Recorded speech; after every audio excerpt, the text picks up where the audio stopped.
What's going on, fellas, man? It's your boy Abdel on Del Tales. Man, a lot of crazy things happened in college football this weekend, but I think Friday kicked off definitely the tone of the week, or the weekend, I should say. And I just want to go over a couple things. This one right here will be specific video for just Virginia Tech and Miami because this was a great game, and then there'll be other games that'll be covered. But Bama and Georgia will definitely get their own video as well because that was a showstopper right there. So let's get it together here with the Hokies and the Hurricanes, man.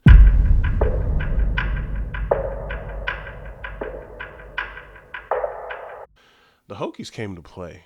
I'm actually very shocked as to how well they actually played because I did not expect the Hokies to actually play that well.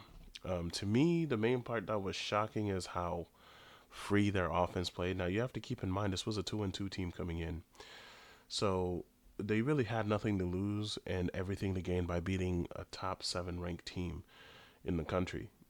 I'm not sure how many times they've done that in their program history, but they've had some pretty big wins in program history, so I'm pretty sure they're okay on that end. But this is something that was a very shocking game. Miami's defense got a little bit exposed today, and we'll go over that as well. They gave up way too many big plays. Even the first touchdown for the Hokies, to me, that tight end was wide open, a busted coverage. Better teams are going to take advantage of this from Miami. And Miami is showing a little bit of struggle. They're showing that they are a little bit human on this end, you know what I mean? And what's scary about that is Miami has to clean up their schedule, remain undefeated for sure to stay in the top 11 specifically because they are in a Power 4 conference. And then they have to play Clemson in the in the ACC championship. And that's what's going to be able to clear their way to actually remain in the playoffs and everything because their strength of schedule is really not that great. So for me, I think the main part of this game was Cam Ward's accuracy. Man, this guy is proving to be as accurate as a lot of quarterbacks in here, and I do think he will definitely get a chance at the NFL level.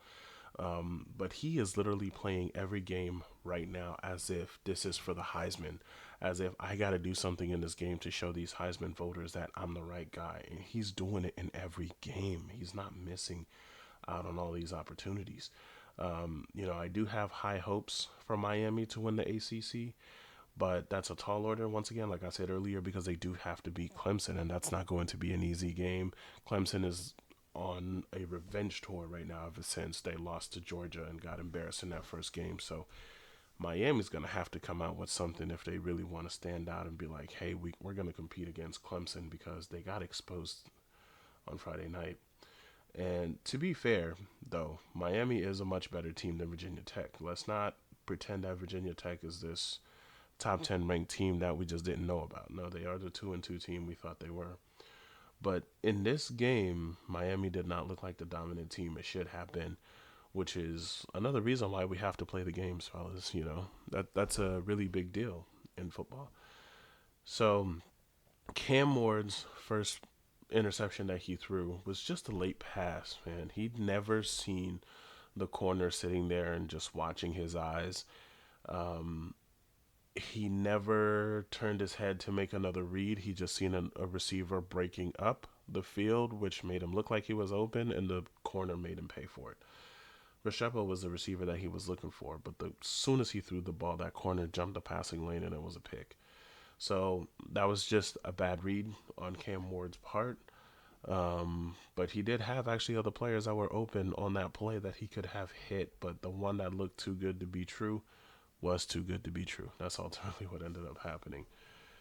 Miami's defense comes back out. They give up a 55-yard touchdown because a linebacker thought that he could use a shoulder tackle technique, but all he got was he paid the price for a poor tackling technique. They gave up a touchdown for that. So wrap up and tackle these people. They're not afraid of you just because you're Miami and they're Virginia Tech. They're going to come out and play you tough.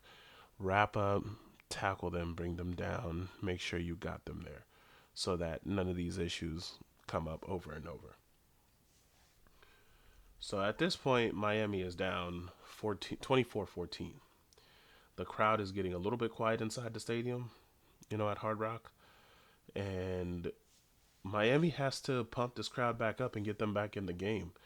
But we are still in the first half, so there was definitely a lot of time to for them to come back and everything. And then the kick return that almost went to the house with like 15 seconds left in the first half, that kind of set the tone for halftime.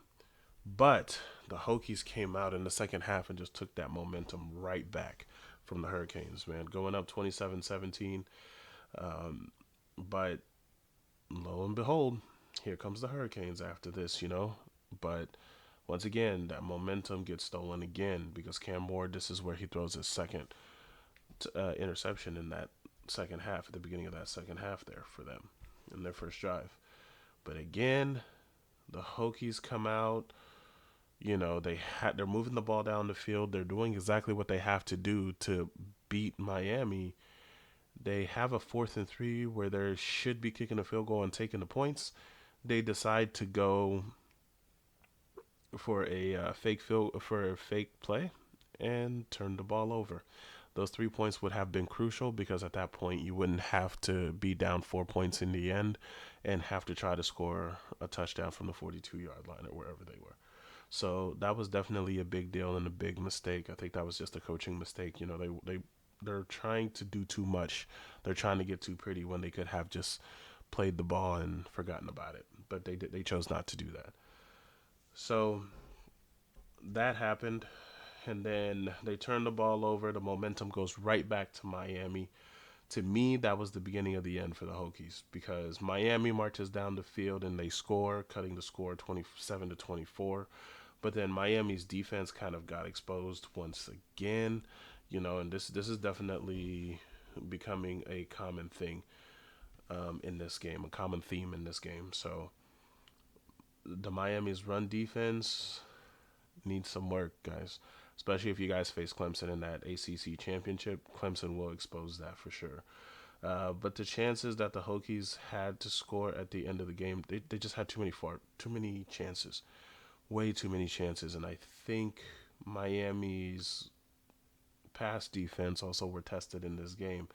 Even in the last 40 seconds, there was a receiver for the Hokies who definitely had to be pushed out of bounds just to make sure it wasn't a touchdown and he didn't get a foot down. And then right after that, the most controversial play of the season, you know, the ball gets thrown into the end zone. The ref on the field actually called it a touchdown, and that actually caught me off guard because I'm like, there's no way this ref can see that ball. But in my head, maybe I was like, oh, he probably thinks it's a dual completion, and by rule, a dual completion in the end zone goes to the offense.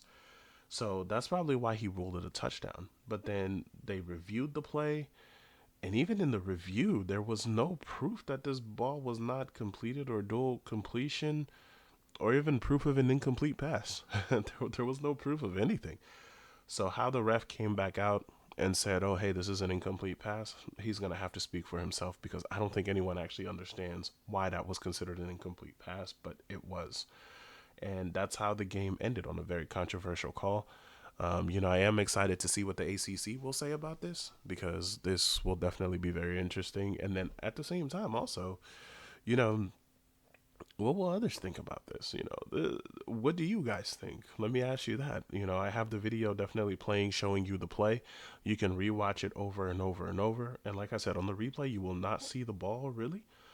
So how they overturned the play from review is kind of a mystery. But hopefully you guys see something that I'm not seeing. But let me know what you guys think in the chat, guys, down below. Leave a comment and let me know what you guys think. Definitely like and subscribe, and we'll definitely be back for more. Thank you, fellas, for watching. Peace out, y'all.